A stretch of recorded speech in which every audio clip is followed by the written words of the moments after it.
Everybody's Italian, what can I tell you? Hey.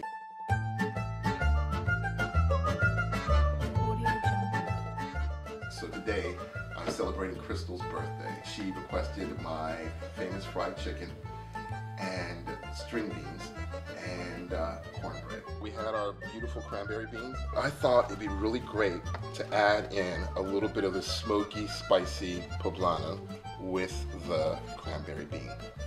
We're doing our macaroni and cheese as well. I am having a small little dinner party in my private residence. And it's kind of where Spa Soul actually was born, was here in my house. I love cooking, I love entertaining, I love having people over. So what else can I do? I mean, I have the things that I love. I love alcohol, a lot. I love food, and I love talking to people. So I kind of combined it all together and just kind of created what I do. And it's an amazing thing, and I'm blessed because of that.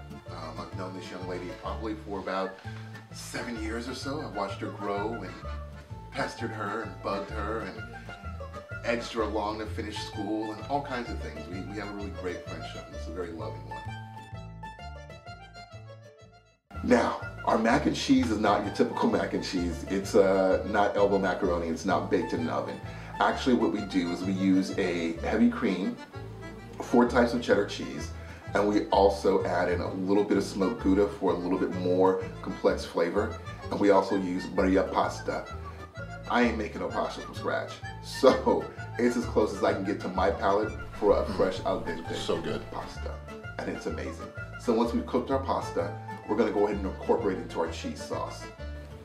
The Maria Pina pasta is so good because little holes just suck up all that cheese sauce, and it's amazing. The reason I love Spanish Harlem is that it's a really amazing place. It's a place that has a little bit of everything. It's one of those places that when you envision New York, you kind of see this kind of neighborhood where people are walking around. It's one of the few places that I know of in the city that if you're sitting on your stoop in the morning having a cup of coffee, people walk by and say, "Good morning, how are you?" It's amazing. To me, it feels like what I always imagined New York would be like. Another really amazing thing about Spanish Harlem is that you're able to buy food fresh every single day. That means fresh vegetables, fresh meat. Every single day you can just walk in, go to the butcher shop, pick up your meat, go home and cook.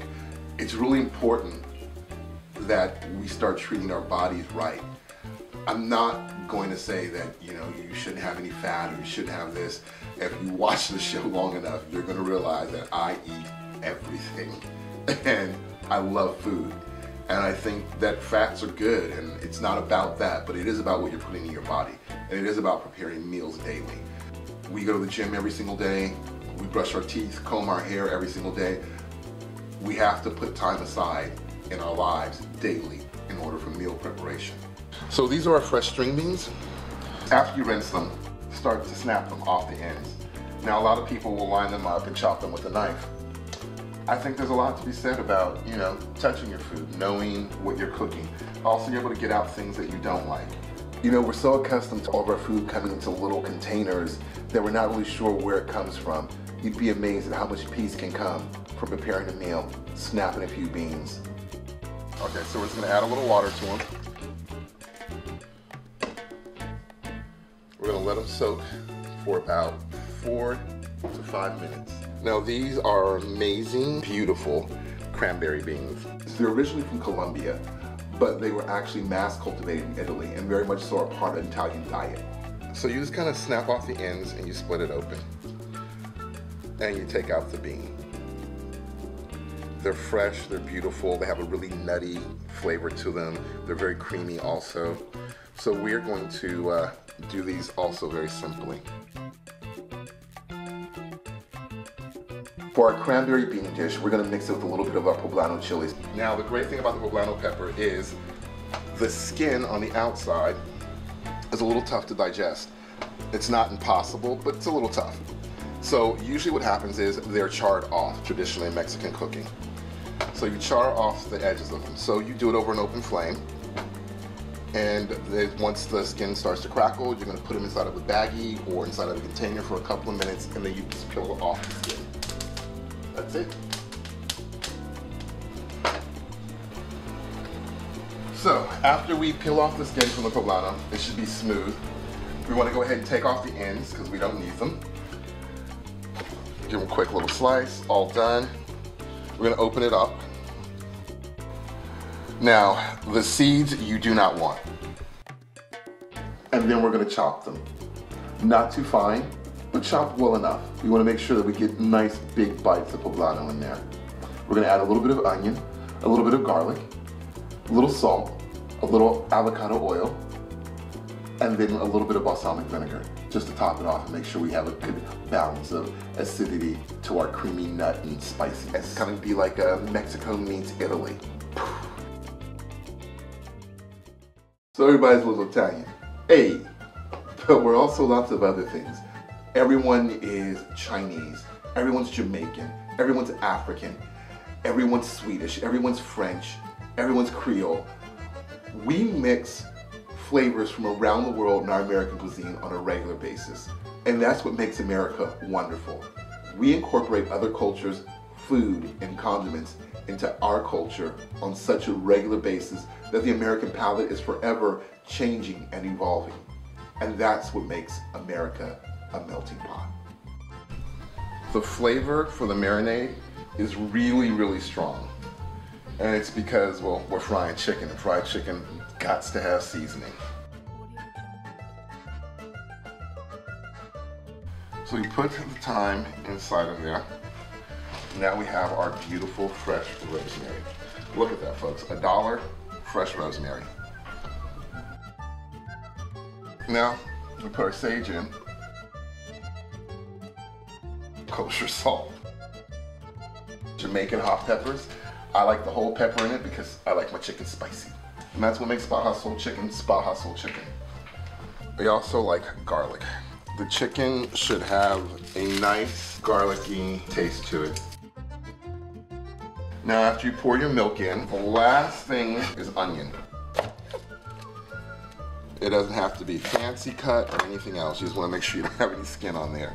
So you have your rosemary, your thyme, you have your Jamaican hot pepper, you have garlic, you have salt, and you have your milk. Once we get all of our ingredients inside the blender for the chicken marinade, we just go ahead and pulse it.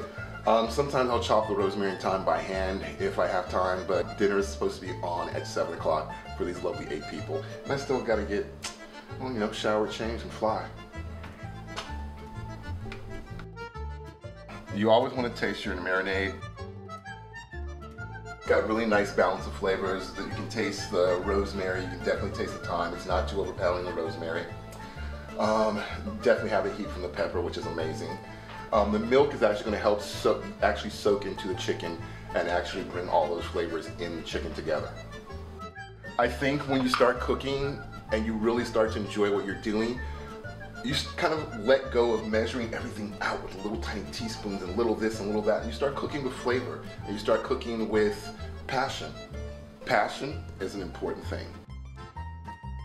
Now for the cornbread mix, I make my cornbread mix from scratch. There is no jiffy anything going on up in here, all right? I try to always use the Indian head stone yellow, which I absolutely love and adore. The grains aren't too big and they're not too small. I don't want to make corn cake, I want to make cornbread. So the grain needs to be a little bit on the coarse side. So I like my cornbread a 25-75 mix. I really like having corn and not so much bread. So it's kind of, if you're not into gluten, it's a really great way to make cornbread. Now, I also add in just a little bit of baking powder. I say 4 tablespoons. Oop, that's not 4, there we go. And then we add our salt to it. And cornbread always needs a little sugar. Don't forget, you can always go back in when you're doing your mix and add whatever ingredients that you think it's missing. If you like it sweeter, you like it sweeter. If you like it more savory, you like it more savory. I like my cornbread like I like my people, sweet.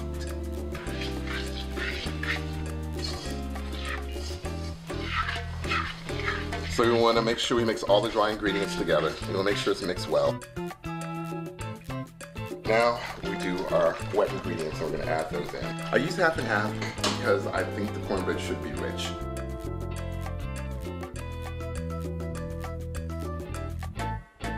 I like to mix all that in first, and then I add in my egg and butter at the last.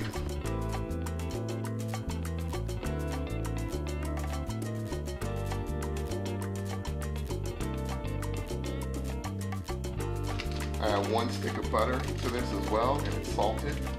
And yes, it's microwave. Once we get everything mixed up nicely with the cornbread mix, we're going to heat and grease our pan. All right, once we get that all in here and all incorporated, and all along the sides of this bad boy, we're gonna pour our mix in. At about there.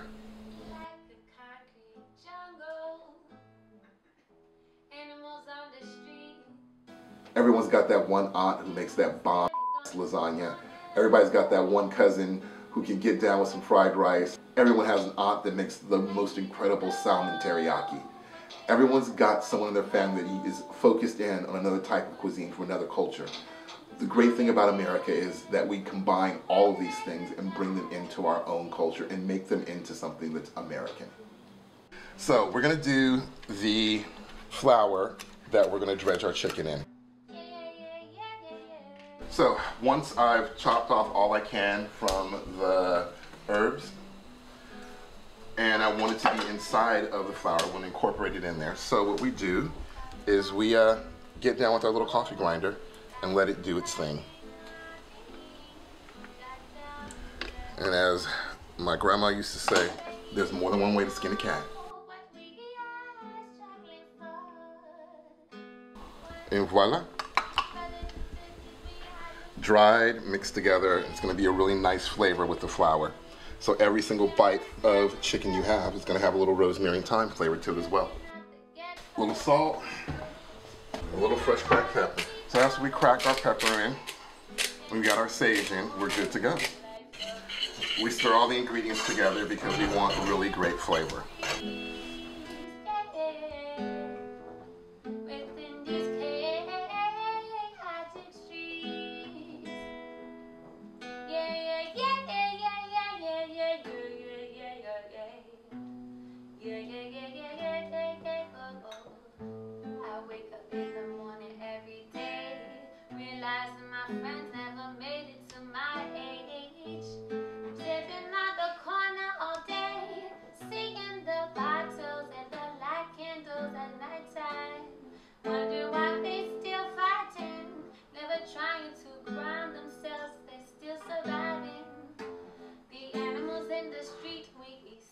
All right, so here we have our finished plate.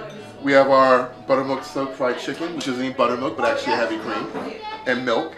Then we have our amazing cranberry beans with a little bit of poblano, balsamic, dressed with just a little bit of avocado oil. Then we have our tri-colored garlic pasta, and of course our chicken, and then our fresh string beans. Everybody's Italian, eh? So, just like in Spanish Harlem, you can pick something fresh up every day to prepare.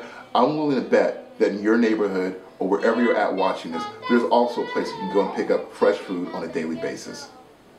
So do that. Go out and get good stuff to put in your good body. Love you.